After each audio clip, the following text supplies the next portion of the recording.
રાજ્યસભાના સાંસદ રામભાઈ મોકરિયાએ પોરબંદર જિલ્લાના 3 ગામ સાંસદ આદર્શ ગ્રામ યોજના હેઠળ દત્તક લીધા છે, ત્યારે આ ગામમાં અનેકવિધ વિકાસ કાર્યો હાથ ધરાશે તેવું તેમણે જણાવ્યું હતું. સરકાર ઉપરાંત કુરિયર ઇન્ડસ્ટ્રી સાથે સંકળાયેલા આગેવાનો પણ વતનનું ઋણ અદા કરવા માટે તન મન ધનથી સહકાર આપશે તેવું જણાવ્યું હતું. પોરબંદર જિલ્લાના મોકર, ટુકડાગોસા અને ભડ આ 3 ગામ સાંસદ આદર્શ ગ્રામ યોજના હેઠળ સાંસદ સભ્ય રામભાઈ મોકરિયાએ દત્તક લીધા છે. તેઓએ આ 3 ગામની મુલાકાત લઈ અને સભાનું આયોજન કરવામાં આવ્યું હતું. પાદરે વતન આવેલા રામભાઈનું ઢોલ નગારાના નાદ અને શરણાઈના સૂર સાથે ઠેર ઠેર ભવ્ય સ્વાગત કરાયું હતું. સભામાં 3 ગામના એસએજીવાય ચાર્જ અધિકારી અને પ્રાંત અધિકારી તેમજ આ યોજનાને સંબંધિત અધિકારીઓ તથા 3 ગામના સરપંચો તથા વિશાળ સંખ્યામાં ગામના લોકો હાજર રહ્યા હતા. તમામ અધિકારીઓએ માર્ગદર્શન પૂરું પાડી અને યોજનાથી વાકેફ કરવામાં આવ્યા હતા. તેમજ પ્રધાનમંત્રી સુરક્ષા વીમા યોજના હેઠળ 3 ગામના દરેક કુટુંબનું જે પ્રીમિયમ ભરવાનું થશે તે સંસદ સભ્ય રામભાઈ મોકરિયા પોતે ભરશે તેવું જાહેર કર્યું હતું.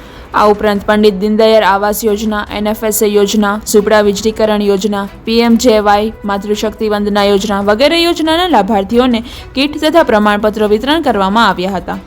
રામભાઈ મોકરિયાએ પ્રાસંગિક ઉદ્બોધન કરતા જણાવ્યું હતું કે આદર્શ ગ્રામમાં ક્રાઇમ રેટને સ્થાન નથી અને ગ્રામ્ય પંથકમાં વ્યસનને કારણે નાના મોટા ક્રાઇમના બનાવો બનતા હોય છે.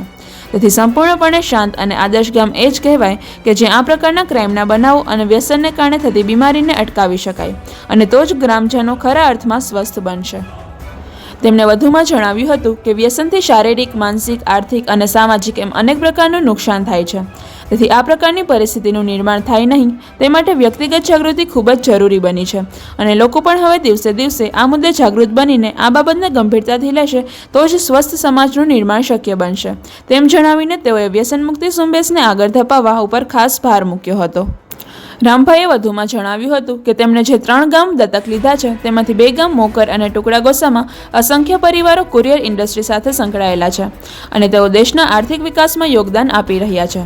તેની સાથે સાથે હવે તેઓની અપીલ અનુસંધાને આ ગામના કુરિયર બિઝનેસ સાથે સંકળાયેલા અને દેશના અલગ અલગ રાજ્યોમાં ખૂબ સારી આવક મેળવી રહેલા લોકો તેમણે આ બંને ગામના વતનનું ઋણ અદા કરવા માટે તન મન ધનથી સહકાર આપશે અને તેથી આ ગામનો વિકાસ વધુ સારી રીતે કરી શકાશે તેમ ઉમેર્યું હતું. આ કાર્યક્રમમાં મોટી સંખ્યામાં ગ્રામજનો ઉપસ્થિત રહ્યા હતા અને રામભાઈ મોકરિયાએ પણ તમામ પ્રકારની બનતી મદદની ખાતરી આપી હતી. નિપુલ પોપટ, પોરબંદર ટાઈમ્સ.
અહીં સાવ જુદી રિવાજો સાવ નોખા અમારે શબ્દ જ કંકુ ને શબ્દ જ ચોખા એવા શબ્દરૂપી કંકુ ચોખા લઈને આવવા માટે હું અપીલ કરું આપણા યુવાન અને તરવરી જિલ્લા પંચાયત ઉપપ્રમુખ શ્રી ગોપાલભાઈ સાંગાભાઈ, ગ્રામ પંચાયતના સભ્ય સરપંચશ્રીઓ, તાલુકા પંચાયત જિલ્લા પંચાયતના સભ્ય સરપંચશ્રીઓ, મંચ ઉપર ઉપસ્થિત માન્ય શ્રી વાઢેર સાહેબ, અન્ય અધિકારી કર્મચારી મિત્રો તથા ખૂબ જ બહોળી સંખ્યામાં ઉપસ્થિત ગામના ભાઈઓ તથા બહેનો,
બધા ભાઈઓ મંડપ નીચે આવી જાઓ.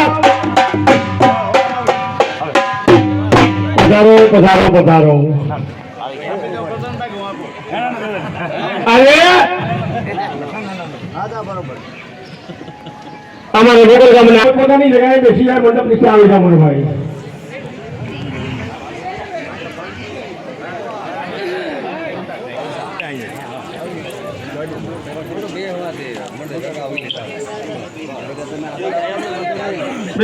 શ્રી રામભાઈ મોકરિયા સાહેબ ઉપસ્થિત છે.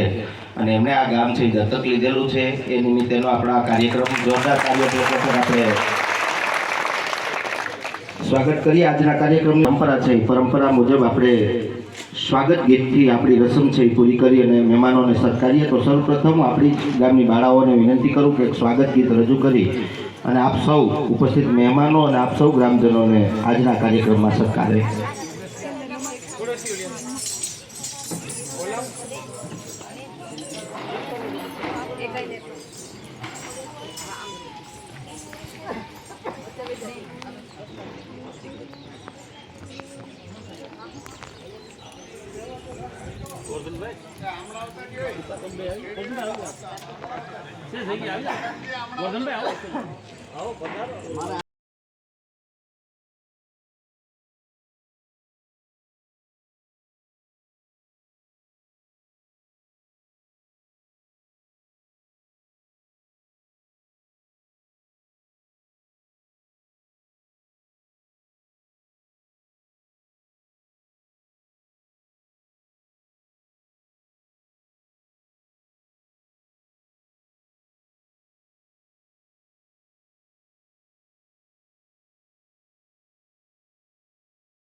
પૂરા વર્ષે મેં મારા ભાઈ ખૂબ ખૂબ ધન્યવાદ મોકર ગામના સરપંચશ્રી તથા ઉપસરપંચશ્રી ચાલ અને ઉપાણાથી સન્માન કરે છે શ્રી રામભાઈ મોકરિયાનું. ખૂબ ખૂબ ધન્યવાદ મારા વાલા મોકર ગામના ધર્મપ્રેમી ભાઈઓ તથા બહેનો વડીલો બાળકો. શ્રી રામભાઈ જસના ખાસ તો આજે બહુ આનંદની વાત છે કે મને આપણા કેન્દ્રના નરેન્દ્રભાઈ મોદી અને અમિત શાહ સાહેબે ડાયરેક્ટ દિલ્હીથી ફોન કરીને મને રાજ્યસભાનો સભ્ય બનાવ્યો છે. એટલે આખા સમાજ માટે, આખા બ્રહ્મ સમાજ માટે ગૌરવની વાત છે, ખાલી રઘુજી સમાજ નહીં. અને એ હું રાજ્યસભાનો સભ્ય બન્યો એટલે હું બધે જઈને કહું કે આમાં બધા બ્રહ્મ સમાજનો અને અન્ય સમાજનો ભાગ છે. તમે પણ બધા સંસદ સભ્ય છે એમ માની ને વર્તન કરજો, ડિમાન્ડ કરજો, રજૂઆત કરજો. તમારું કોઈ પણ કામ ન થાય તો કાળી રાતે હું બેઠો છું. અત્યાર સુધી આપણે તકલીફો પડી છે, આજુબાજુના ગામ માથા ભારે લોકો હેરાનગતિ આ તે બધું, એમાંય ક્યાંય તકલીફ પડે તો એમાં હું બેઠો છું. પણ વ્યસન મુક્તિ કરવાની જરૂર છે. જો આદર્શ ગામ થાય એનો મતલબ કે દારૂનું ટીપું ગામમાં આવવું ન જોઈએ, કોઈ પીવું ન જોઈએ. કુરિયરવાળા ભૂલે છે કે જો આવતા હોય ને અહીંયા પીતા હોય તો ના પાડે ને ભાઈ તું જા બહાર પોરબંદર જઈને પી આવ. વર્ધનભાઈ, આ તમારી જવાબદારી છે. વળી કે ના ના બહુ સારું કામ છે, બિચારો સારો છે ને બેસવા દો ને એવું ન કરે. સૌથી વધારે તકલીફ આ બહેનોને થશે. આજે નહીં તો ધીમે ધીમે ધીમે એની અસર કુટુંબ ઉપર થાય છે. એટલે આવે એને બધાની સલાહ સૂચન. આનું કારણ શું છે? આ ગામ દત્તક લીધું એટલા માટે કે મારું ગામ છે, પણ એના કરતાં વિશેષ આ કુરિયરવાળાનું ગામ છે. એટલે માલ મલાઈ ખૂબ કમાઈ બધા, સૌના નસીબ દઈને, મહેનત દઈને, આવડતથી. એની પાસે એટલો બધો પ્રવાહ આવે કે એ ક્યાંય ડાયવર્ટ ખોટો ન થઈ જાય, બિનજરૂરી ક્યાંય દુરુપયોગ ન થઈ જાય. એટલે આપણે એને બધાને ધીમે ધીમે not by force but by love એને પ્રેમથી આ બાજુ વાળવા છે કે આપણું ગામ છે અને ફારા ફૂડી જ્યાં ત્યાં તમે આપતા હોય તો ખરેખર આપણા ગામના વિકાસ માટે આપો. અને એ આપે એમાં હું પણ જોડાઈશ. હું શરૂઆત કરી તો બીજા લોકો પણ આપે. મારા નીચે છે એ દીકરા મારા ત્યાં જઈ નહીં શકે. બીજાને આપણે વિનંતી કરશું, બીજા કુરિયર વાળાને, ભાઈ તમે જો અનુકૂળતા હોય તો તમારે પ્રેમથી લાગણી હોય દેવો હોય તો ઈચ્છા તમારું ગામ છે, બાકી મારા ભેગા છે એ તો ક્યાંય જવા નથી દેવાના જ છે. એટલે એ પ્રશ્ન એ છે મોટો કે સરકારની જેટલી તમારી સહાય હોય એ બધી સહાય આ ગામને મળે. નિરાધારની, વૃદ્ધ પેન્શનની, શિક્ષણની, લોન માટેની, આ બધી સહાય જે ભાઈ હમણાં કીધું કે 5 લાખ હતા, ગુજરાત સરકાર હમણાં વિજય થયો ને પાછા જીતીને આવ્યા તો 10 લાખ કરી નાખી. ભગવાનને પ્રાર્થના કે કોઈ બીમાર ન પડે, તો બીમાર પડે તો એનો પૂરેપૂરો સરકાર બેનિફિટ આપે છે, એનો પૂરેપૂરો